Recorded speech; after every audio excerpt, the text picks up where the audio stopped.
Wilson. Wilson. What? Oh, sorry, man. These World Cup times are taking a real toll on me. I'm watching England versus Italy and then Ivory Coast and Japan. Then I have to be up again to watch Bosnia and Argentina. Don't ask me why. It's the World Cup, man. The 24th week of the year. A pivotal week for the country because of this.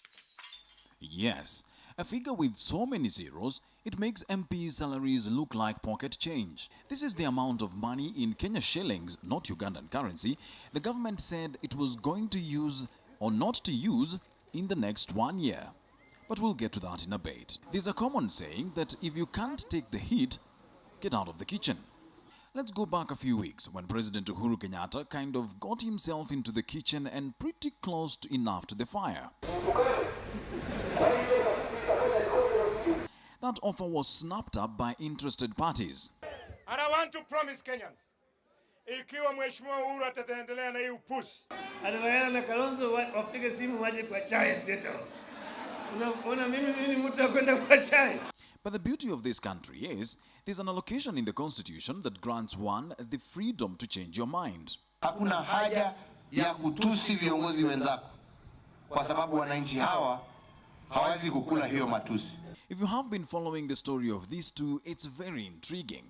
But let's summarize it, shall we? This one said they should talk, this one said fine, but his family came in and said there'll be no talking, so this one agreed to that, and that was that. What they didn't know is that Baba was not changing his mind anytime soon. Kongamano ni lazima. Wapende wasipende. Now, all this back and forth is bound to take a toll on a man's body.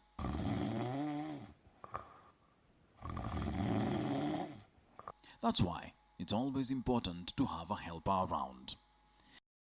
And after taking a long, well-deserved nap, the shouting match continued. Ukiona kama jirani yako nanyolewa, na wewe kichwa yako yaanza kutia maji. You will not threaten this government. You will not threaten the president. You will not threaten the Jubilee coalition.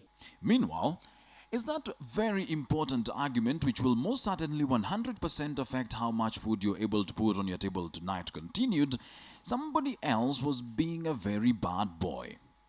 This guy. You see, his family was not very happy that he was very busy talking excommunication of one of their sisters. The Jubilee coalition as a family have urged the Honorable Linturi to drop that motion. It turns out, in the same constitution, right next to the freedom to change your mind, there is the freedom not to change your mind. Wamesema wao wako tayari kusonga mbele. Yup, he exercised that freedom fully. Until D-Day, that is. If Honorable Linturi is not here, then I think his motion is dead. Speaking of which, this lot in Isiolo County decided the good old days of councillors hurling chairs at each other were exactly that. Good. Alright, let's pause this thing right there. Let me explain. They were dead set on impeaching their speaker, but somebody came up with the idea that was seen as being likely to suggest that they should probably somehow, in maybe a very small way, change their mind. Let's just say that did not go down well with everyone. There's another very popular saying. You can dress up a goat in a suit, but it's still a goat. This may be the reason why the government wants to build more prisons. And speaking of prisons and prisoners, this fellow decided to imprison himself to his grandfather. In his defense, he was fully utilizing the clause in the constitution that gives one the freedom to climb on top of their grandfather's monuments in the middle of major cities. The problem was, the only guy who could get him to calm down was busy being a local tourist. So, they bothered his grandmother for God's sake, to come and beg him to calm down.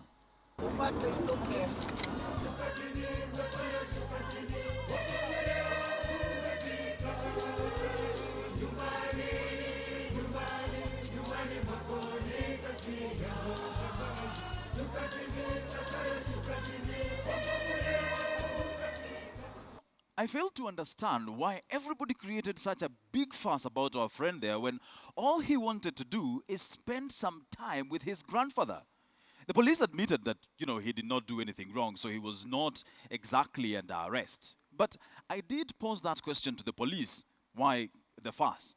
And as usual, I got an exclusive statement sent to me personally, and they explained that he was holding the nozzle to his grandfather's gun, and they were afraid that if it had gone off, quote, he would have been seriously and or fatally injured, end quote. It is a figure that made the government change its mind about several things. For instance, last year our friend Mr. Rotich here used an iPad to tell us how the government would tax us through our noses. But when you're faced with this, even an iPad becomes unaffordable and hence surplus to requirements. This year, in order to cut down on wastage, Rotich was back to using paper. But then again, this is a government that has been known to tender for typewriters and airlifting of the president's speeches and making the president read his speeches from pieces of paper instead of using teleprompters. It's truly a digital government, this one. But as the week progressed, even stranger things started happening. For instance, 22 grown men running after inflated leather as men and women scream their lungs out, albeit for very different reasons. The FIFA World Cup. The sacred month of football held in the holy land of football, Brazil. Anyway, billions will be watching this tournament and it's bound to thrill as it has over the years. For instance, in 1990, pressure did get to one Englishman by the name of Gary Lineker, and he had a small accident in the field. With flair, and then all of a sudden... Like a toddler has an accident. After that, he scored 15 goals in one game because even the goalkeeper feared getting close to him. Half of the field, and Barnes doing. Wilson Buru for KTN's Mock the Week.